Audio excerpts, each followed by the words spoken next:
Class students, पिछले video में हमने देखा था कि आधारभूत समानुपातिकता प्रमेय क्या होती है, जिसके हिसाब से ट्रायंगल एबीसी में भुजा बीसी के समांतर रेखाखंड डी खींचा गया था और यह रेखाखंड जो है अन्य दो भुजाओं को बराबर अनुपात में विभाजित कर रहा था। कहने का मतलब ये है कि किसी त्रिभुज में यदि एक भुजा के समांतर रेखाखंड खींचा जाए तो वह रेखाखंड यानी कि समांतर रेखाखंड अन्य दो भुजाओं को समान अनुपात में विभाजित करता है।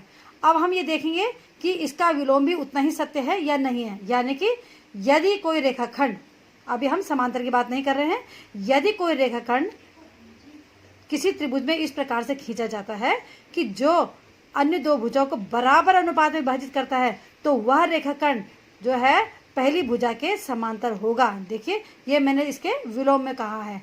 ठीक है, अब हम इसको सत्य करने के लिए, इसको सत्यापित करने के लिए अब हम एक क्रियाकलाप करते हैं। ये क्रियाकलाप बहुत आसान है। इसके लिए हम क्या करेंगे, एक एक्स ए वाई न्यून कोण बनाएंगे और इस न्यून कोण बनाने वाली जो दो भुजा है ए एक्स और ए वाई, इस पर हम जो है बराबर बराबर दूरी पर कई बिंदु अंकित कर देते हैं। जैसे कि A B one equal to B one B two equal to B two B three is equal to B three B four is equal to B three B four B.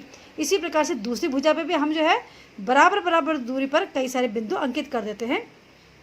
जैसे कि A C one is equal to C one C two is equal to C two C three is equal to C three C four is equal to C three four सी।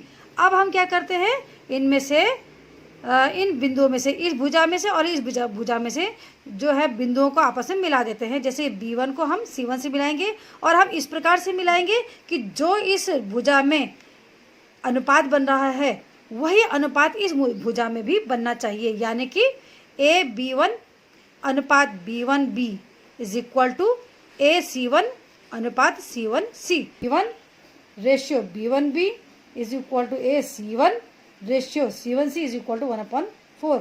जब हम ये अनुपात देखते हैं कि बराबर बराबर दोनों में, इस भुजा का भी अनुपात और इस भुजा में भी जो बनने वाला अनुपात है बराबर बराबर हो रहा है, A 1/4 1/4 हो रहा है, तो हम देखेंगे कि ये भुजाएं किस प्रकार से आ गई। ये देखेंगे, ये समांतर रेखाखंड आ जाते हैं। इसको नापने पर हम देखते हैं समांतर रेखाखंड। तो इस प्रकार से जो आधारभूत समानुपातिकता प्रमेय है यानी थिल्सी प्रमेय, उसका विलोम भी आपने देखा। इसके बाद अब आ जाएंगे हम इसके क्वेश्चंस पे।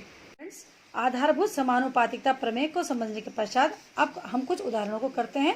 पहला उदाहरण आपके पास इस प्रकार से है, यदि कोई रेखा एक त्रिभुज एबीसी की भुजाओं AB और AC को क्रमशः D और E पर प्रतिच्छेद करे तथा भुजा BC के समांतर हो तो सिद्ध कीजिए कि AD/AB is equal to AE/AC। ये त्रिभुज ABC दिया गया है।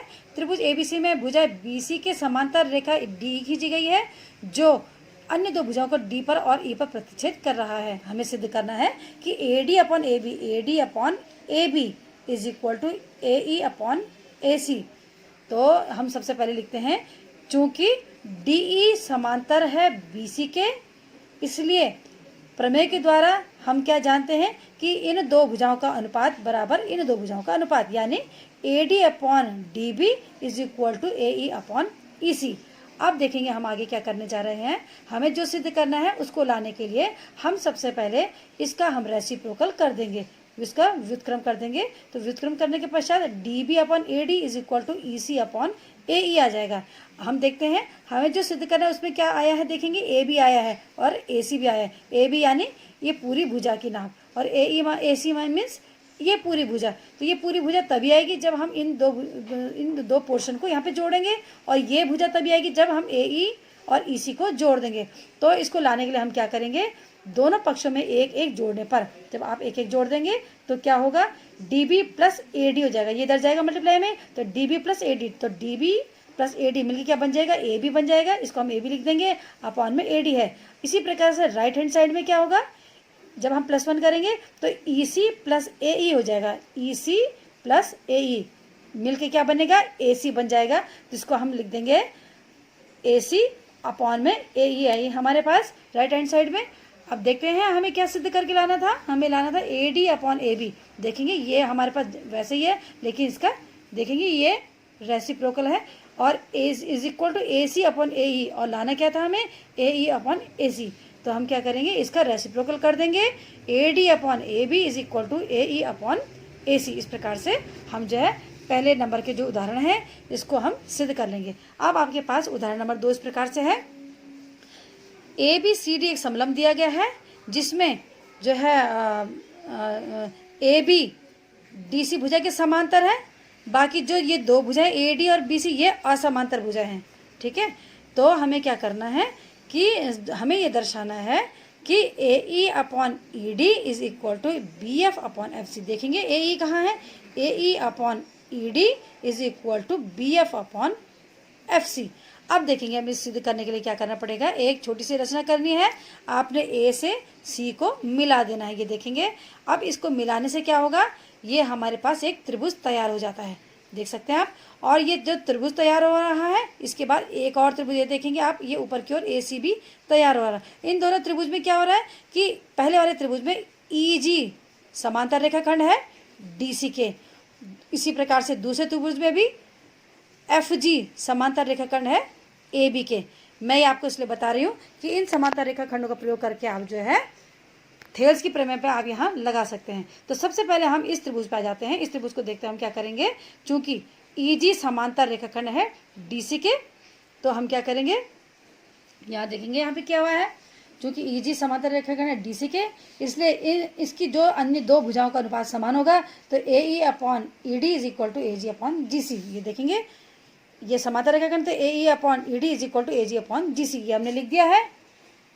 इसी प्रकार से अब हम क्या करेंगे, दूसरे वाला ट्रायंगल में आ जाएंगे जो इसमें बन रहा है ABC ट्रायंगल में। देखेंगे चूंकि FG समांतर रेखाखंड है AB के, इसका अर्थ ये हुआ कि इस समांतर रेखाखंड से जो दो प्रतिच्छेद वाले बिंदु है, ये G और F पर, तो ये अन्य दो भुजाएं भी समान अनुपात में विभाजित होंगी, यानी कि CF upon BF is equal to GC या CG अपॉन AG। तो यहाँ से लिख सकते हैं हम कि CF upon BF is equal to CG upon AG। देखेंगे ये हमने लिख दिया है।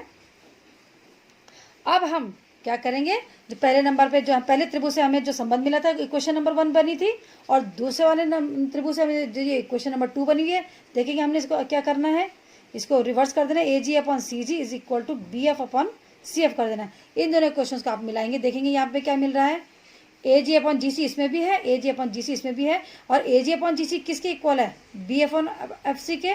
तो इसमें हम AG अपॉन GC को लिख देंगे BF अपॉन FC, यानी कि दोनों को मिला करके हमें मिलेगा AE upon ED is equal to, इसके स्थान पर हम लिख देंगे BF अपॉन FC। ये देख सकते हैं आप।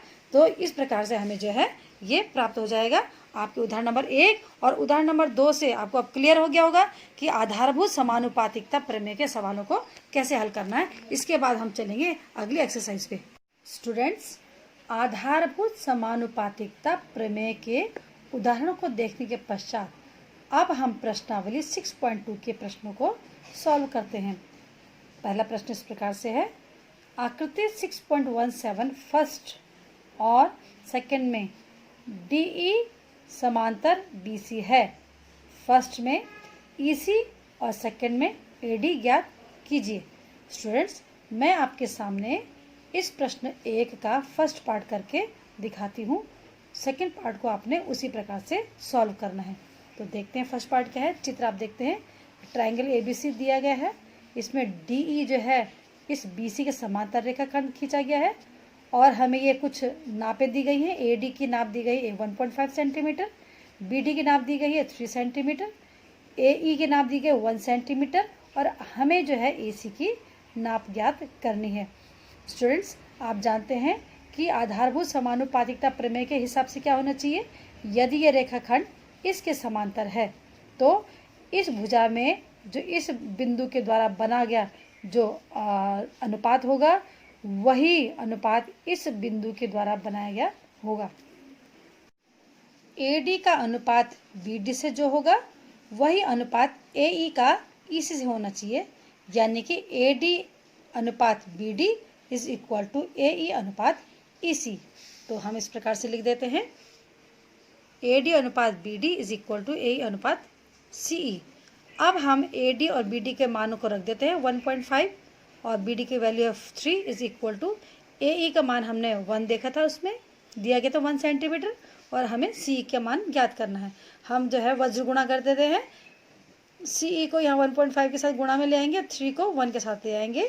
इस प्रकार से अगले स्टेप पे चलते हैं।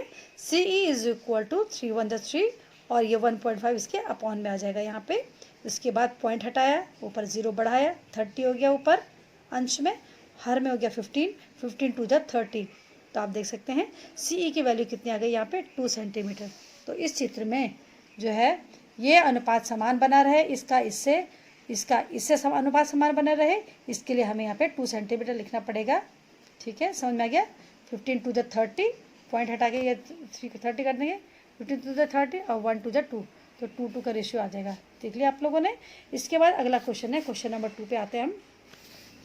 किसी त्रिभुज PQR की भुजाओं PQ और PR पर क्रमशः बिंदु PE और F स्थित हैं। निम्नलिखित में से प्रत्येक स्थिति के लिए बताइए कि क्या EF समांतर QR है या नहीं है। इसका हम सेकंड पार्ट उठा के देखते हैं। दिया गया है PE is equal to 4 centimetre, Q is equal to 4.5 centimetre, PF is equal to 8 centimetre और RF is equal to 9 centimetre. इसके लिए हमने एक ट्राइंगल PQR का चित्र बना लेते हैं, जिसमें PQ और PR जो है बिंदु E और F पर स्थित हैं। तो देखेंगे हमने ट्राइंगल PQR बनाया है। PQ और PR पे जो दो बिंदु स्थित है वो E और F है। उसके बाद क्वेश्चन में बोला गया था कि दिखाना है हमें कि EF समांतर QR के है या नहीं है। तो EF, ये हमने लाइन खींची है, EF इस QR के समांतर रेखाखंड है या नहीं है। तो स्टूडेंट्स, ये इसके समांतर तभी रेखाखंड होगा जब इस भुजा में जो अनुपात होगा वही अनुपात इस भुजा में भी होना चाहिए। यानी कि अगर इन भुजाओं में अनुपात बराबर इनका अनुपात, तो हम कह सकते हैं कि ये रेखाखंड जो है इस रेखाखंड के समांतर होगा। यानी कि ये जो है आधारभूत समानुपातिकता प्रमेय का विलोम होगा। तो हम क्या करेंगे, सबसे पहले हम PE और अपॉन EQ की गणना करते हैं। तो PE अपॉन EQ कितना आता है देखते हैं। PE की वैल्यू यहाँ पे देख सकते हैं आप 4 सेंटीमीटर दी गई थी हमें। EQ की वैल्यू, EQ लिखें चाहे QE लिखें, 4.5 सेंटीमीटर दे गए थे। इसको सॉल्व करते, पॉइंट हटा के 0 बढ़ाया 40 और इसे हमने इसको सिंप्लीफाई किया तो 8:9 आ गया, 8:9। इसी प्रकार से अब हम दूसरी भुजा के अनुपात में चलते हैं। PF अनुपात FR निकालते हैं। तो PF अनुपात RF इज इक्वल टू हमें दिया गया है PF 8 सेंटीमीटर, RF दिया गया 9 सेंटीमीटर। तो 8/9 मीन्स 8:9। तो हमने क्या देखा, इस भुजाओं में जो अनुपात आया वो कितना आया, 8:9 आया। और इस भुजाओं में जो अनुपात आया वो कितना आया, वो भी 8:9 आया। यानी कि जो इस भुजाओं में अनुपात था वही इस भुजा में अनुपात आ गया, यानी कि अनुपात समान है। तो जब अनुपात समान होंगे तो थेल्स के प्रमेय के विलोम से ये जो रेखाखंड खींचा गया ये इस भुजा के समांतर होना चाहिए। तो हम लिख सकते हैं चूंकि PE अनुपात EQ is equal to PF अनुपात RF, इस प्रकार से EF समांतर होगा QR के। अब आप समझ में आ गया है आप लोगों को कि आधारभूत समानुपातिकता प्रमेय के प्रश्नों को किस प्रकार से सॉल्व करना है और सिद्ध करना है।